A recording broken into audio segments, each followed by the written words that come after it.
Hi guys! Ayan, for today's video, meron na naman po akong bagong recipe na i-share ko sa inyo. So, watch out!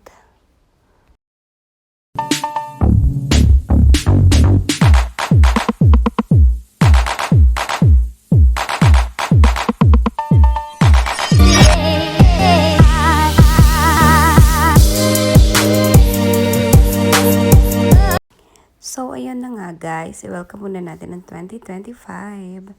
First month, first day of 2025. So, ayan po, itong recipe na i-share ko sa inyo is, invento ko lang siya. And ito po yung mga gamit ko. Ayan. So, ayan, first po, actually, hindi ko na napakita sa first video yung gumamit po tayo dito ng glutinous rice. Tapos, hinugasan ko lang po yan siya ng 2 to 3 times. And then po, after nun, isasalang natin siya, lagyan natin siya ng 4 cups na coconut milk. Yung ginamit ko po palang coconut milk dito is yung nasa lata na kasi mahirap dito maghanap nung fresh talaga na na gata, ganon. So, ayan po. While naghihintay tayo dun sa ating glutinous rice na maluto, ilagay po natin sa isang bowl yung condensed milk. Yan. Kasi gagamitin po natin siya for later. Ayan.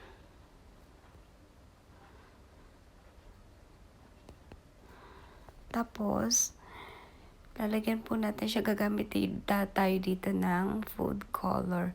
Pero ito po optional lang. Depende po sa inyo. Ako kasi gusto kong magkaroon ng color yung yung rice. Yan. Pero pwede naman po kahit na hindi nyo nalagyan ng color. Nasa inyo naman po yun. Tapos, actually guys, ang hirap maghanap dito ng purple. Yung kulay ube siya. Naghanap ako pero wala akong nakita. So, ginamit natin ang ating pagiging mapamaraan. Ganun. So, ayan, i-mix-mix lang po natin siya. Gusto ko sana yung medyo mas, pa talaga siyang color. Yung as in, ube color talaga. Pero, hindi talaga guys. Pero, okay na rin yung color niya, diba? Diba? Ayan. Okay naman yung color niya. Wala talaga kasi ako nakitang kulay ng ube dito na food color. Actually guys, hindi talaga ganyan yung kulay niya. Ang ginawa ko lang yan dahil since nga ginamit natin yung ating pagiging mapamaraan. Minix ko lang yung tawag dito. Food color na red and blue. Ganun. Para ma-achieve ko tong color na to. Ayan.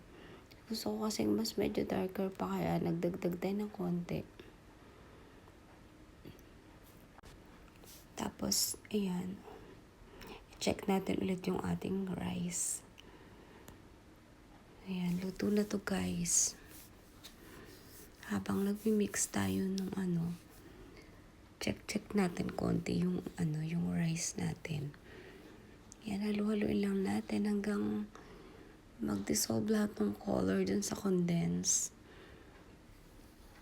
At eto na nga guys yung aking ginawa. Ayan. Papakita ko sa inyo, o diba? Blue and red color na food color. Diba? Kailangan nating maging guys, mapamaraan. Ganun. So, ayan na nga po. Minix-mix natin siya. At ayan yung ating color na na-achieve. Diba? Ube pa rin naman siya eh. Ang cute nga ng kulay niya actually. Yan. Continuous lang natin yung pag-mix. Hanggang mag-dissolve lahat ng color doon sa condensed milk natin. Haluin lang natin siya ng haluin. Ganun.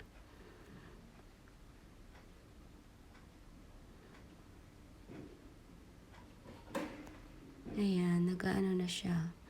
Dissolve na lahat yung color dun sa condense.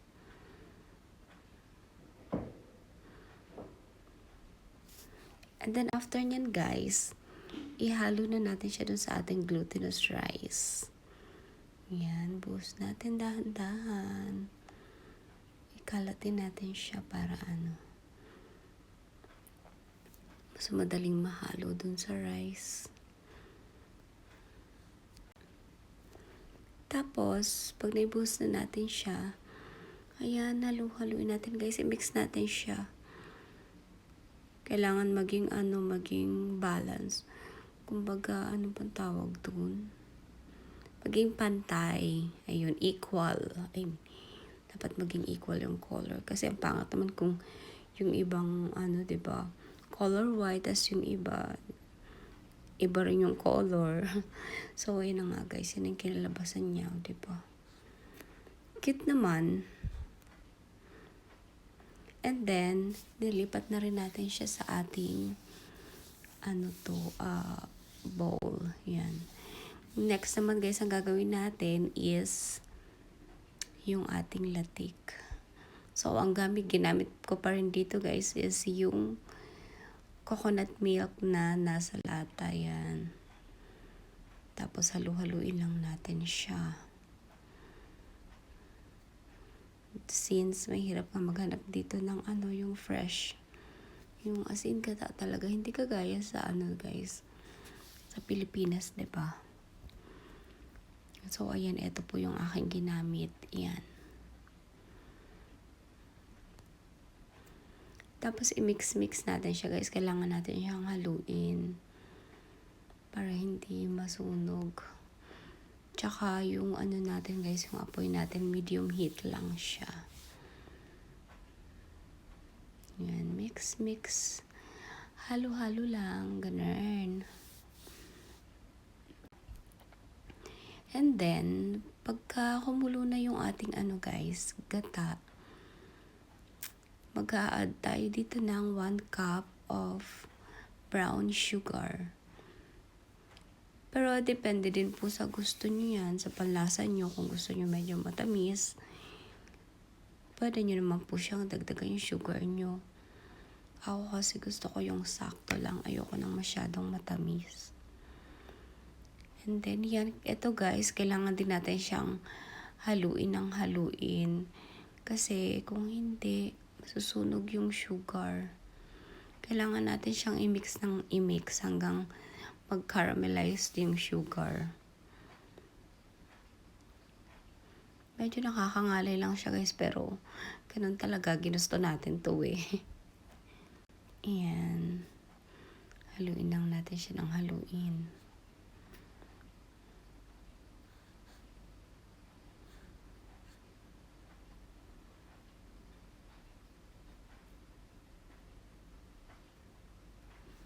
Ayan, tapos kumukulo na siya guys. Pero medyo mahabang process pa yan.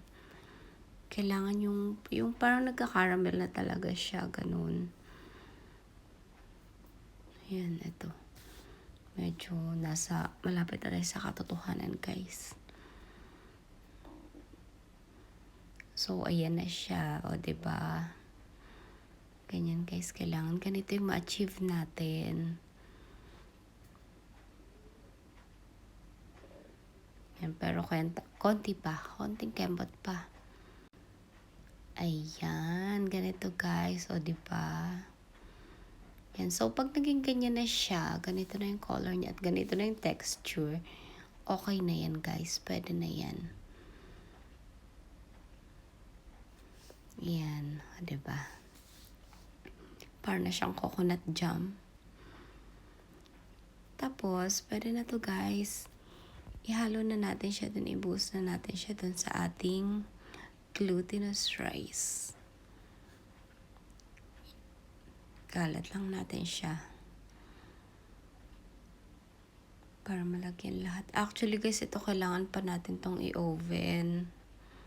Since wala tayong oven dito, so ganyan na lang. Perfect to guys, panghandaan. Or kung wala, simpleng merienda lang, ganun. Or kung trip mo lang, food trip. Yan. Tapos perfect to guys with coffee. Diba? Ito yung black coffee. Tapos kasi ito matamis. Ayan. Perfect. Ayan, kalat lang natin siya para diba, lahat malagyan. Para maging equal.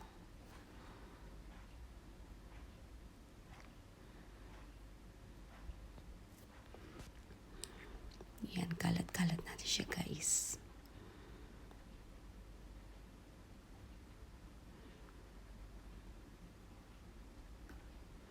Kung meron kayong mga oven dyan guys, mas masarap kung i-oven nyo siya. Ayan, ayan na siya. Diba?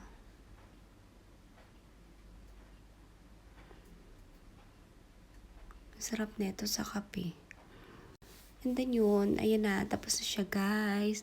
Naglagay lang ako ng konting cheese dyan sa ibabaw niya para may konting design. So yun lang guys, sana po nag-enjoy kayo. Thank you, bye-bye!